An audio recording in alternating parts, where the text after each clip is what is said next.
கண் பார்வை கோளாறு, மன அழுத்தம், பசி, தூக்கமின்மை இந்த மாதிரி பல்வேறு பிரச்சனையால தான் அடிக்கடி தலைவலி உண்டாகிறது. இப்படி அடிக்கடி வரும் இந்த சாதாரண தலைவலிக்கெலாம் நம்ம எப்போ பார்த்தாலும் டேப்லெட் எடுத்துக்கிட்டால் அது நமக்கு வந்து பக்க விளைவை தான் உண்டாக்கும். நிறைய பேர் பார்த்திங்கன்னா அடிக்கடி தலை குளிக்கிறதுனால நீர் கோர்த்துக்கிட்டு அதனால் வந்து தலைவலி நமக்கு அடிக்கடி வரும். அப்படி வர தலைவலியை எப்படி சரி பண்ணுறதுன்னு பார்க்கலாம்.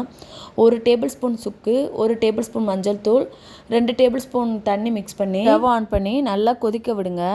இந்த மாதிரி திக்கான பதத்துக்கு வந்ததுக்கப்புறம் ஸ்டவ் ஆஃப் பண்ணிவிட்டு கொஞ்சம் மிதமான சூடு இருக்கும்போது நெத்தியில், காதுக்கு பின்னாடி அங்கெல்லாம் அப்ளை பண்ணுங்கள். அங்கெல்லாம் நீர் இருக்கும். கழுத்தில் வலி இருந்தால் கூட இதை அப்ளை பண்ணிக்கலாம். நம்ம டெய்லி சாப்பிட்ற சாப்பாட்டில் இஞ்சி, பூண்டு, மஞ்சள் இதை வந்து அதிகமாக சேர்த்துக்குங்க. இதெல்லாம் வந்து தலைவலி வர்றதை தடுக்கும். கரெக்ட் டைமுக்கு நல்லா சாப்பிடுங்க, நிம்மதியாக தூங்குங்க. இதுவே நம்மளோட பாதி பிரச்சனைக்கு ஒரு மருந்தாக இருக்கும்.